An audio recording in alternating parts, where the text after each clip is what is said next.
nitamtukuza Mungu, maana yeye ameniona. Nina kila sababu ya kumwimbia Mungu, maana yeye ameniona. Nina kila sababu ya kumsifu Mungu, maana yeye ameniona.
Mtetezi wangu ameniona, mfariji wangu ameniona, tumaini langu ameniona, kimbilio langu ameniona.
mwenye nguvu zote, mwenye mamlaka yote ni Mungu.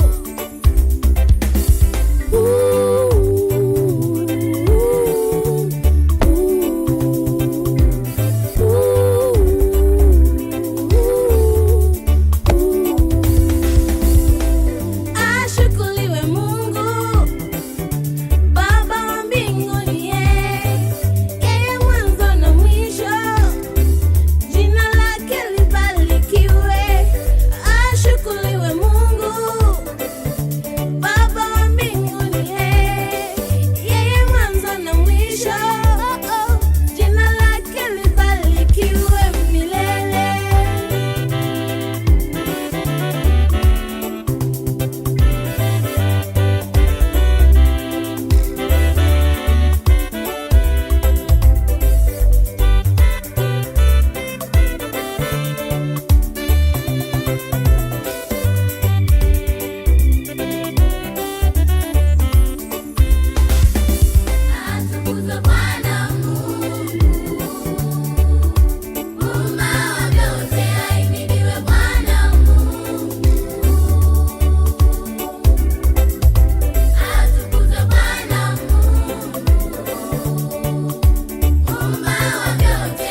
tumechaguliwa na Bwana, tumechaguliwa na Bwana, tumechaguliwa na Bwana kuzitangaza fadhili zake.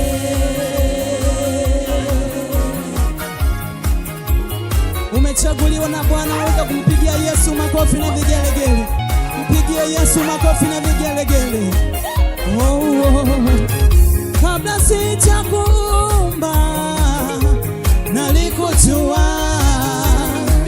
na kabla haujazaliwa nalikutakasa. Kabla sijakuumba nalikujua, na kabla haujazaliwa nalikutakasa. Asema Bwana, Usiogope au maadui mbele zako, hao si kitu kwako. Usiogope au maadui mbele zako, hao si kitu kwako. baraka zako ziko mbele, mafanikio yako mbele. Baraka zako ziko mbele, mafanikio yako mbele. Ujipenyeze, ujipenyeze, uzifikie baraka zako. Ujipenyeze, ujipenyeze, uyafikie mafanikio yako.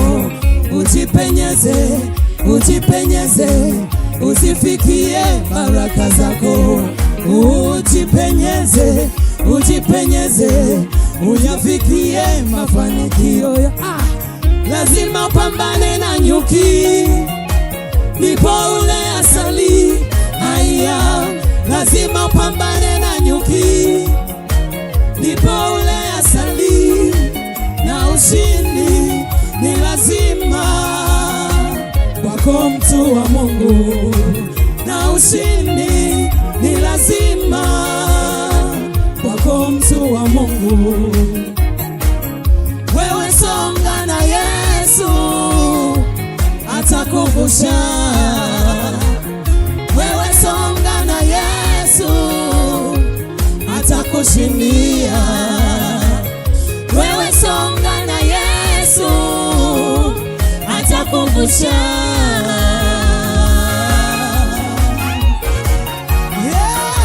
Songa, songa na Yesu.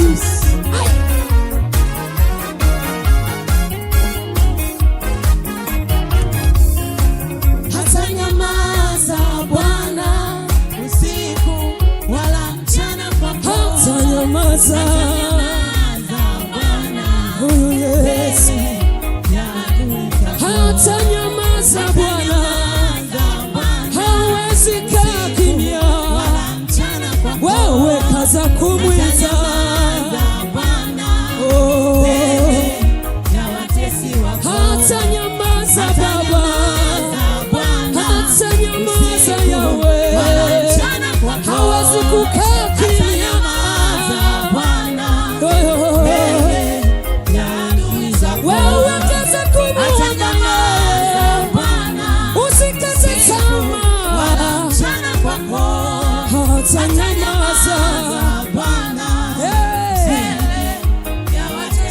Haya, ushindi ni lazima kwa watu wa Mungu. Haya, ushindi ni lazima kwa watu wa Mungu. Haya, ushindi ni lazima kwa watu wa Mungu. Haya, ushindi ni lazima kwa watu wa Mungu. Tumewekwa huru na vifungo, tumewekwa huru. Haya,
Tazama, tumeingia tukiwa na afya, tukiwa na furaha, tukiwa na amani kwa sababu yako Bwana, na tuna sadaka mikononi. Tunaomba Baba utubariki, libariki kanisa lako, bariki watumishi wako, bariki kazi zetu, bariki watoto wetu, bariki ndoa zetu, bariki hata chuo chetu Bwana, tukapate kukuona. Asante Mungu kwa sababu hautanyamaza, utatusaidia. Mtazame kila mmoja aliyeshika sadaka na kukutolea. Jina lako libarikiwe Mungu. Asante kwa sababu umefanya, na asante kwa sababu umesikia, katika jina la Yesu, na watu wote tuseme amina.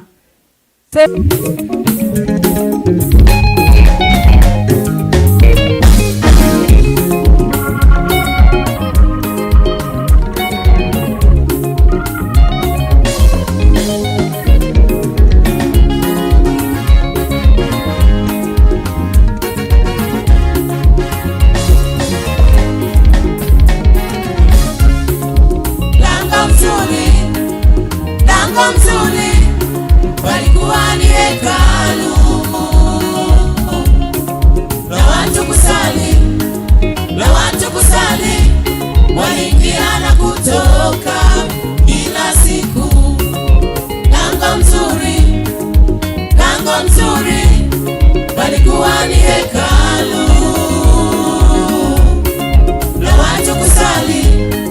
la watu kusali, waliingia na kutoka kila siku. Walitaraji kupokea kutoka kwa Bwana kila siku. Walitaraji kupokea kutoka kwa Bwana kila siku.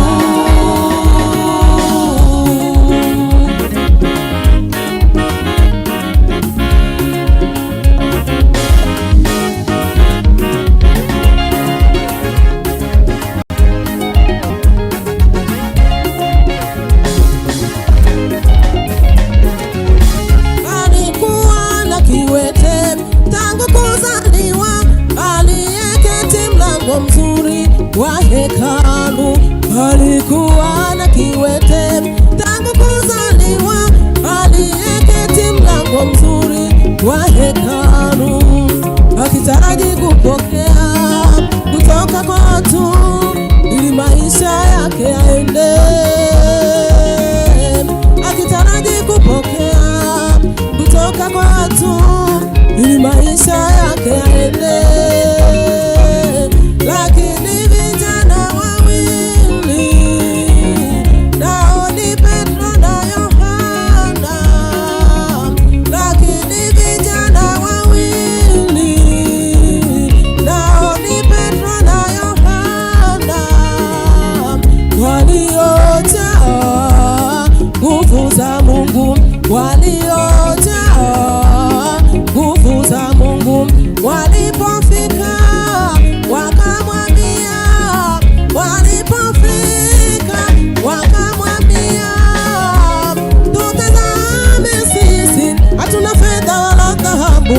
tutazame sisi hatuna fedha, bali tulicho nacho ndicho tukupacho, bali tulicho nacho ndicho tukupacho. Kwa jina la Yesu simama, kwa jina la Yesu simama.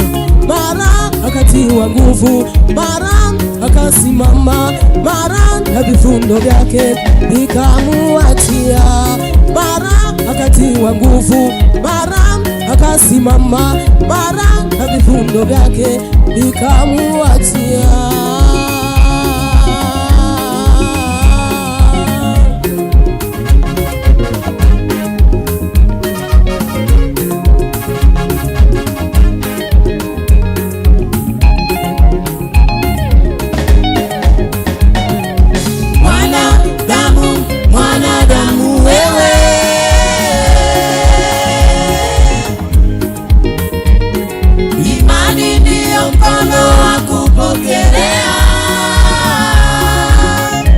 Chochote utakacho wewe,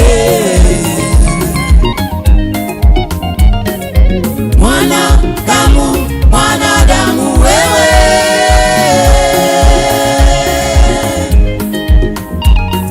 imani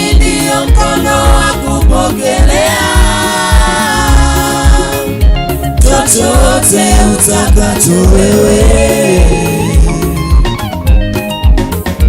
Wapo watu wengi makanisani kwa muda mrefu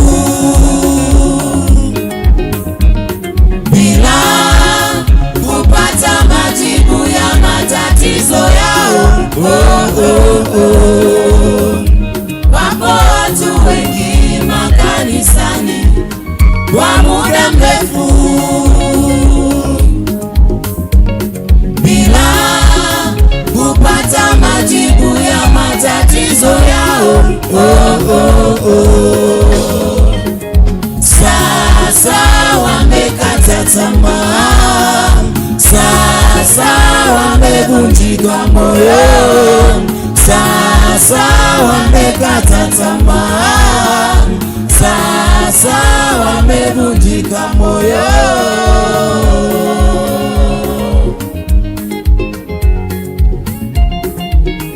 Simama leo, jiachie kwa Yesu, nawe utapokea majibu yako. Simama leo, jiachie kwa Yesu, nawe utapokea majibu yako. Furaha badala ya huzuni, uzima badala ya mateso, baraka badala ya laana, amani badala ya uchungu, furaha badala ya huzuni, uzima badala ya mateso, baraka badala ya laana, amani badala ya uchungu.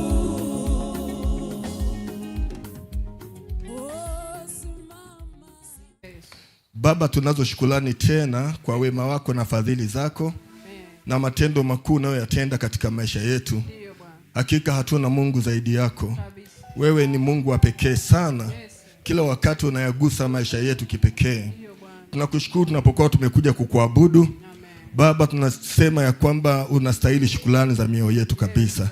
Umetusaidia kwa mambo mengi mno ambayo kama ni kuyalipia hakuna anayeweza kulipa. Ni upendo wako tu unaotubeba. Na kushukuru kwa ajili ya sadaka zilizoko madhabahuni hapa na zingine ambazo tutatoa baadaye. Ni moyo wa shukrani, ni moyo wa kutoa ambao Mungu umetufundisha kwamba tuingie hapo nyumbani mwako tusiingie mikono mitupu. Na kushukuru kwa sadaka dhabihu zote, na kushukuru kwa ajili ya mafungu ya 10, na kushukuru kwa shukrani, na kushukuru hata kwa ajili ya changizo ambao tutalifanya la maendeleo ya kanisa. Hizi zote ni sadaka na sadaka nyingine nyingi umeagiza nyumbani mwako. Hatutakoma kufanya hivyo. Maana muda nchi idumupo, majira ya kupanda na kuvuna hayatakoma. Ndivyo na utoaji utaendelea kuwepo tu. Baba, wabariki kila mmoja, wape neema ya kuongezeka na kupata na kuwa navyo tele, ili wakati unapohitaji kutoka kwetu tusiwe na kitu cha kuzuia kwako. Tunakushukuru kwa afya njema na kusanyiko hili lote katika jina la Yesu Kristo. Amen. Amen. Asante. Bwana wabariki sana.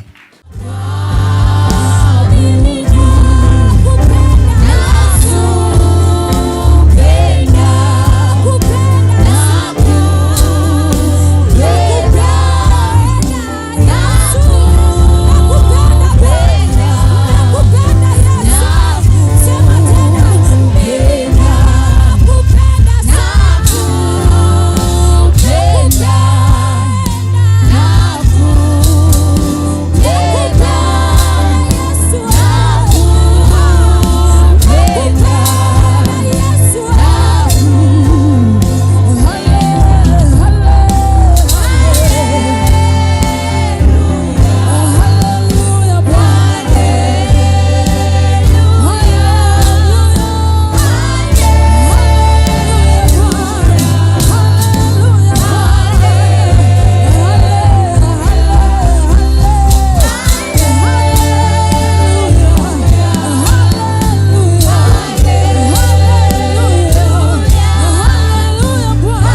Asante Mungu wetu, tunakuinua Bwana kwa unyenyekevu wa mioyo yetu.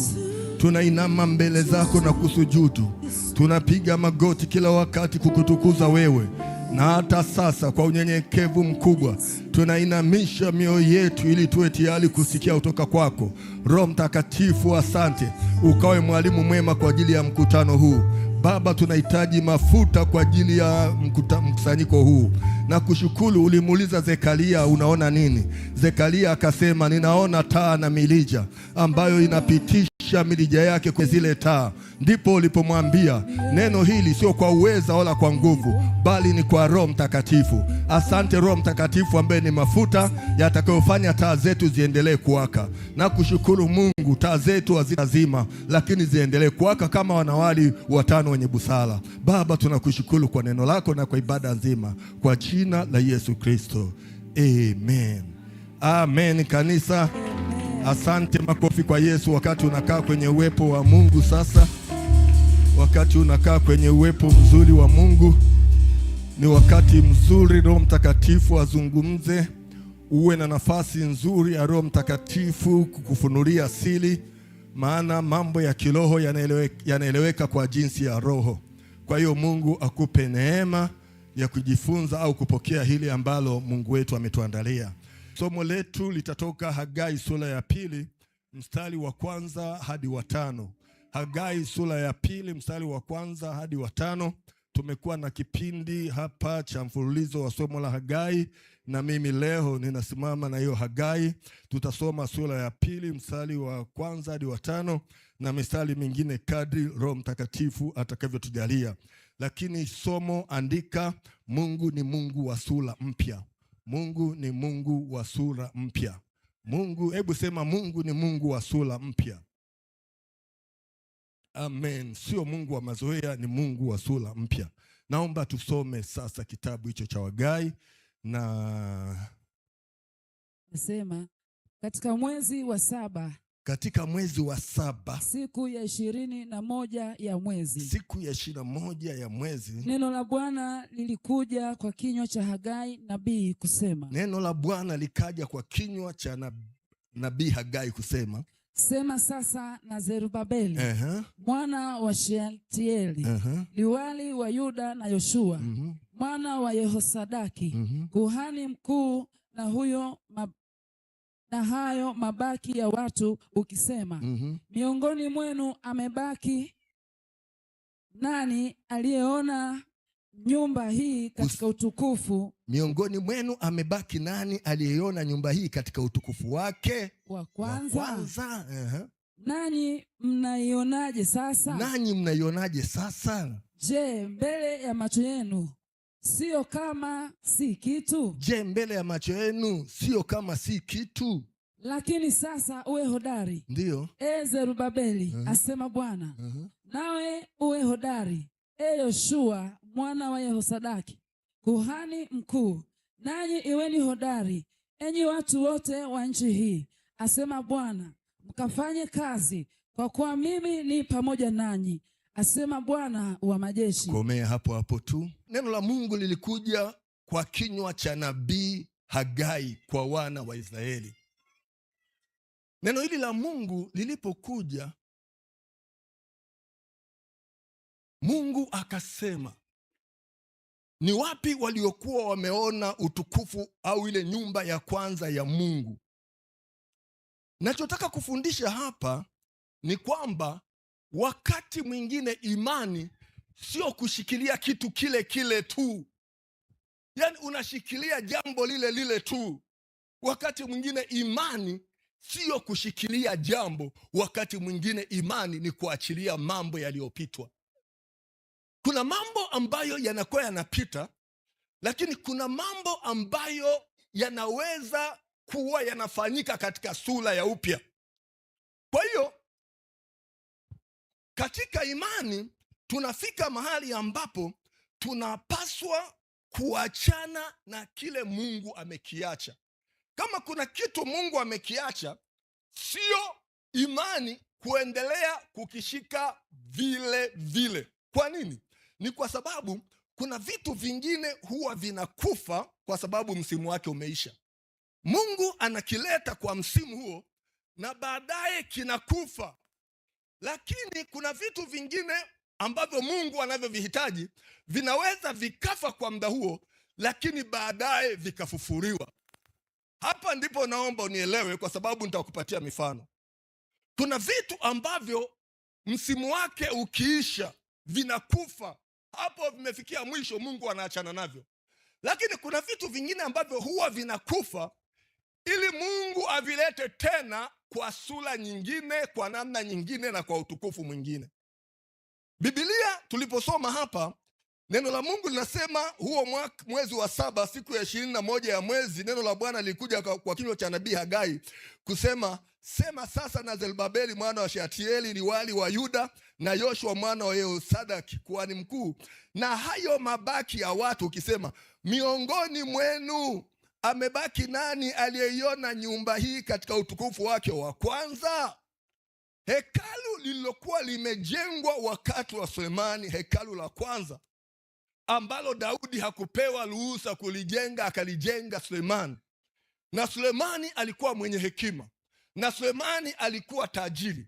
Hekalu lile lilikuwa ni la kushangaza sana kwa uzuri wake, lakini hata kwa gharama zake. Lakini wakati wa Nebukadneza alipokuwa amekuja kuwapiga Waisraeli, hekalu lile lilibomolewa, na lilipobomolewa watu wakachukuliwa utumwani. Haya tumeshajifunza. Lakini ukafika wakati wa Bwana, akainua mioyo ya watu kurudi tena katika nchi ya kwao. Walipofika wakaanza kujenga hekalu jipya. Lile hekalu lililojengwa jipya lilionekana kama sio kitu kilinganisha na hekalu la zamani. Maana hekalu la zamani lilionekana kuwa bora sana. Kwanza lilikuwa kubwa, lakini hawa waliojenga walijenga dogo hili la pili. Lakini hilo la kwanza lilikuwa lina dhahabu, limejengwa kwa dhahabu, tulifundishwa hapa, na utajiri mkubwa sana. Lakini hili la pili halikufikia katika viwango hivyo. Kwa hiyo neno la Bwana likaja likasema, nani miongoni mwenu aliyeiona nyumba ya utukufu wa kwanza? Walikuweko wachache waliokuwa wameliona hekalu la kwanza, lakini kulikuwa kuna wadogo ambao hawakuwa wameliona hekalu la kwanza. Kwa hiyo neno la Bwana likaja kusema, ni nani aliyeiona nyumba hii katika utukufu wake wa kwanza? Nani mnaionaje sasa mbele ya macho yenu? Sio kama si kitu. Ili hekalu lilionekana kama bure, lilionekana haliwezi kulinganishwa kabisa na hekalu la kwanza, likaonekana halistahili. Ndipo neno la Bwana likaja kwa Zerubabeli na Yoshua. Mungu akasema, iweni na moyo mkuu. Hata kama hii nyumba inaonekana ni ndogo, iweni na moyo mkuu. Hata kama maisha haya unayoyaishi sasa yanaonekana sio maisha yaliyo bora, iweni na moyo mkuu. Hata kama biashara hii hailingani na biashara ya kwanza, iweni na moyo mkuu. Hata kama maisha mnayoyaishi sasa yanaonekana sio bora kama yaliyopita, maana inawezekana maisha yaliyopita yalikuwa na sifa na utukufu mwingi, lakini ya sasa yanaonekana sio kitu, iweni na moyo mkuu. Mungu ni Mungu wa sura mpya. Mungu sio wa kushikilia kile kile. Kwa hiyo Mungu akawaambia, iweni na moyo mkuu, kwa sababu sasa hii nyumba ya mwisho. Tukisoma mstari wa 8 pale, tuisome mstari huo, mstari wa 8 na wa 9.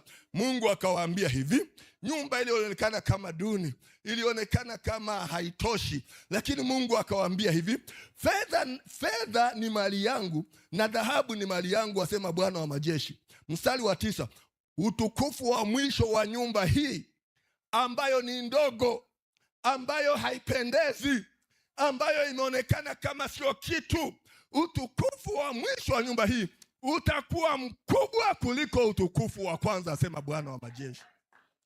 Kwa hiyo unaona, Mungu ni Mungu wa sura mpya.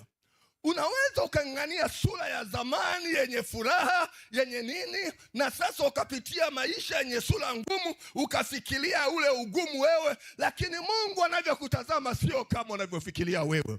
Unaweza ukaona kama haufanyi kitu, lakini Mungu akahesabu unachofanya ni kikubwa sana.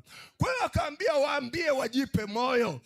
Mwambie awe hodari Zerubabeli pamoja na kuhani wajitie moyo, maana niko pamoja nao. Nitarudi, nitaijenga nyumba yangu, na utukufu wa nyumba hii ya mwisho hii inayoonekana kuwa ni ndogo, utakuwa mkubwa kuliko nyumba ya kwanza. Ni kweli inawezekana nyumba ya kwanza ilikuwa ni ya thamani sana, ilikuwa ni nzuri sana, lakini Mungu akahamisha sasa utukufu wake. Akasema mara hii ninaenda kubadilisha mambo. Haleluya, haleluya. Mungu ni Mungu wa sura mpya. Nimesema kuna vitu vinakufa kwa sababu msimu wake umeisha. Lile hekalu la kwanza msimu wake uliisha. Kwa hiyo Mungu akaamua kufufua tena kwa namna nyingine na kwa sura nyingine. Kile kitu ambacho Mungu amekiacha hauna sababu ya kung'ang'ania. Kuna vitu vingine Mungu anaviacha ili alete vingine kwa sura mpya. Kwa hiyo hekalu la kwanza lile Mungu akawa hakulikusudia tena, maana angeweza kujenga kubwa zaidi ya hilo, lakini kuna mambo aliyokuwa anataka kufanya. Kwa hiyo akasema hii mnaona kuwa sio kitu, lakini nawaambia ni kitu zaidi. Nataka nikwambie, unaweza ukawa sasa unapitia maisha ambao unaona kama hayana utukufu, lakini kumbe anakuandalia utukufu mkubwa kuliko mwanzo. Unaweza ukapitia shida ambazo ukilinganisha na mwanzo unaweza ukakata tamaa, ukasema kumbe sasa mimi kuokoka nilipotea, lakini kumbe Mungu katika hayo unayopitia kuna mambo mema makubwa zaidi amekuandalia. Uwe hodari. Haleluya. Kwa hiyo kuna vitu vinakufa kwa sababu msimu wake umekufa, lakini kuna vitu vinakufa vinarudi tena kwa sura ambayo Mungu anaitaka. Hekalu lile likavunjwa, lakini likarudi tena kwa ile sura ambayo Mungu anaitaka. Ndio maana nimesema Mungu ni Mungu wa mambo mapya, au Mungu ni Mungu wa vitu vipya. Tunaweza kujifunza pia kwa wanafunzi wa Yesu. Yesu alikuwa na wanafunzi wengi, lakini nataka nitoe kwa watu wawili. Nataka nitoe kwa Lazaro, maana pia alikuwa ni mmoja wa wanafunzi wa Yesu, alikuwa rafiki yake, lakini pia nataka nitoe mfano kwa Yuda. Hawa wote walikuwa ni wanafunzi wa Yesu, lakini hawa mwisho wao ulikuwa tofauti. Mwisho wao ulikuwa ni tofauti. Wote walikuwa wanafunzi lakini hawakufanana. Kuna mwanafunzi Lazaro, yeye alipokufa Yesu ilimgusa sana. Lazaro amekufa. Akaenda Bethania akamfufua Lazaro. Lazaro akarejea katika uzima. Lakini tunasoma habari za Yuda. Yuda alipokufa, hatuoni kama Yesu alienda kumfufua tena Yuda. Lazaro alikufa akafufuliwa, lakini Yuda alifikia mwisho. Katika maisha unaweza ukamfufua Lazaro, lakini Yuda hafufuliwi. Kuna vitu vingine vinapita, yani hata havitakiwi tena kurejea. Kwa hiyo Yuda hatuoni kama kuna namna yoyote Mungu anafanya kwa ajili ya Yuda kufufuka, lakini kwa Lazaro alifufuliwa. Hii inatufundisha nini? Inatufundisha wakati mwingine tunapaswa kuachana na kile ambacho Mungu amekiacha. Tunapaswa kuyaacha mambo ya kale, tutarajie mambo mapya. Kwa sababu imani yangu Mungu ametuandalia mapya mazuri kuliko haya tulionayo. Maisha tulionayo leo hayatalingana na maisha tutakayokuwa nayo kesho. Mungu akitulinda, miaka mingapi mbele tutakuwa tunagonga tu halo. Maana wakati wa Mungu ametubariki. Tunakutana njiani, tunasalimiana kwa honi tu za magari. Unajua lugha ya magari. Ukimwona ndugu yako unampigia mbebe, naye anajibu mbebe. Lakini kwa sasa inawezekana tunatembea kwa miguu. Mimi nikwambie, utukufu wa mwisho ni mkubwa. Mungu anakuwazia mema, hata kama leo unaonekana sio kitu. Unajua uking'ang'ania kile cha zamani, kuna watu wanatabia kung'ang'ania kile kitu cha zamani. Kuna watu walizaliwa kwenye dini zao za zamani. Hata Yesu anamuokoa, bado anang'ang'ania dini yake ya zamani. Yaani dini ya zamani. Ngoja mimi niwaambie, moja ya kitu ambacho huwa kinakuwa kigumu kutoka kwenye mioyo ya watu ni dini zao. Dini za zamani zinatutesaga sana. Tulizaliwa kwenye dini hiyo hiyo, tukakulia kwenye dini hiyo hiyo, na wakati mwingine inafika mahala Mungu anatuchomoa mle. Lakini pamoja na kwamba tunachomolewa, lakini ni bado kama tuna shauku ya kurudi tena kule. Kuna vitu vingine vinakufa kwa sababu msimu wake umeisha. Dini yako ilikuwa ni nzuri sana, lakini inawezekana msimu wake uliisha. Kwa hiyo inaweza ikafa maana msimu umeisha. Kuna vingine vinakufa halafu vitafufuka tena. Kwa hiyo katika maisha ya dini usijifunge sana. Hekalu la Mungu lile la kwanza Mungu aliliacha akasema hili sasa ingawa linaonekana kuwa ni dogo, lakini utukufu wake wa mwisho utakuwa ni mkubwa kuliko wa kwanza. Maisha yale yaliyopita, taabu ulizozipita, ugumu uliokutana nao usiung'ang'anie. Inawezekana kuna kazi uliokuwa unaifanya ni nzuri zaidi na sasa hauko kazini, using'ang'anie ile kazi ya zamani, omba kazi mpya. Mungu aliwaambia waache kuombolezea yaliyopita, maana atafanya jambo kubwa zaidi. Mungu aliwaambia wasiombolezee. Wewe unaombolezea nini? Kuna mambo sawa yalikuwa mazuri. Mimi nakumbuka nilipokuwa Msoma, nilikuwa na mambo yangu mazuri, nilikuwa na watu wengine wazuri. Saa nyingine hata walikuwa kama mtihani. Najaribu kuwaza namna gani naachana navyo, lakini nataka nikwambie kuna mambo mengine ni kama Yuda, Mungu huwa anayaondoa ili wewe ubaki salama. Kwa hiyo likiondoka achana nalo, usikutese. Kama ni Lazaro Mungu atamfufua. Kama ni Lazaro Mungu atamleta kwa sura nyingine. Ukiendelea kumlilia Yuda hautaona muujiza wa Lazaro kufufuka. Mimi nikwambie kuna mambo yako mengi yatafufuliwa kama Lazaro, lakini kuna mambo kama Yuda hautayaona. Acha yapotee, acha yaende, hayana faida kwetu. Mungu ana jambo jema katika maisha yetu. Bwana Yesu asifiwe sana. Kwa sababu utukufu wa mwisho wa Mungu ni mkubwa zaidi. Sasa tunapoenda kuhitimisha ujumbe huu, Samueli alipoacha kumlilia Sauli alimuona Daudi. Alipoacha kumlilia Sauli alimuona Daudi. Kuna Daudi ambaye hautamuona kama bado unalilia mambo ya zamani. Kama unalilia vitu vya zamani ndio vinakutesa.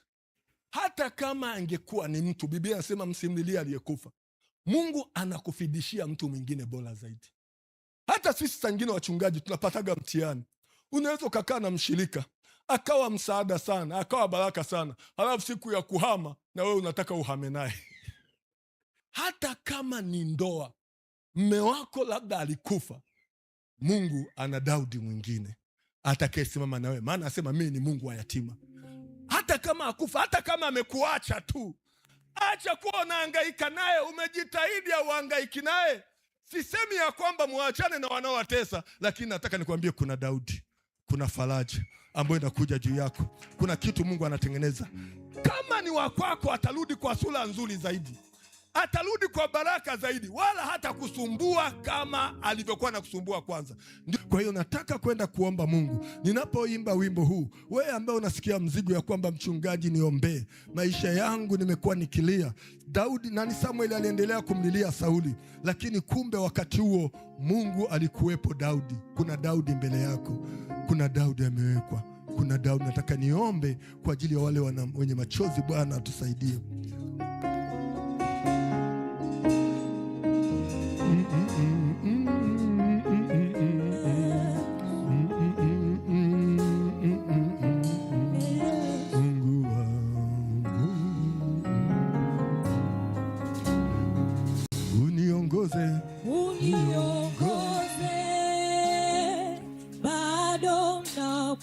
Nyoka wa shaba ameinuliwa, atakayemtazama ataishi.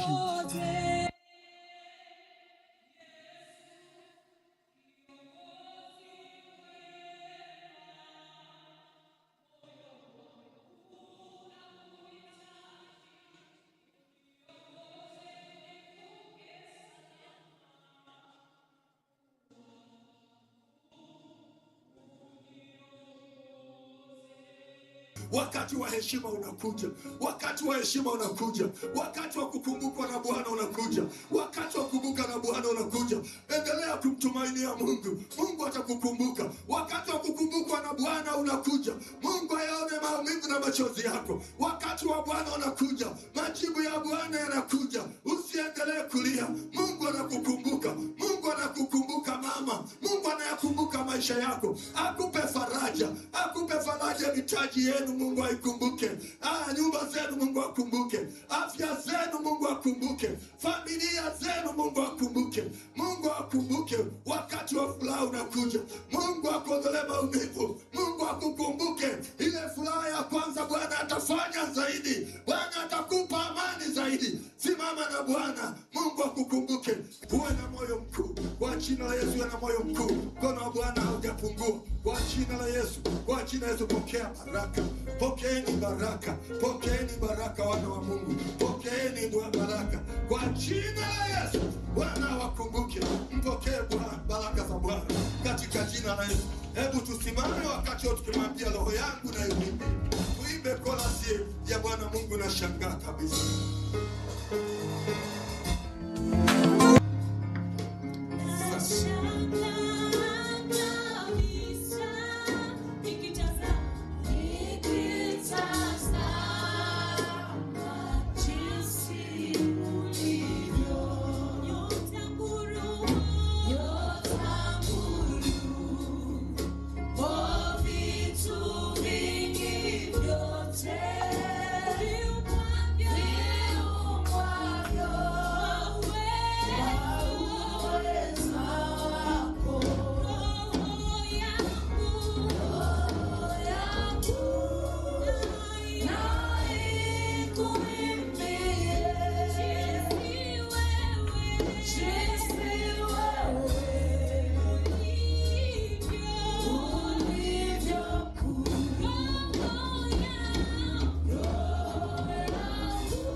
Hey,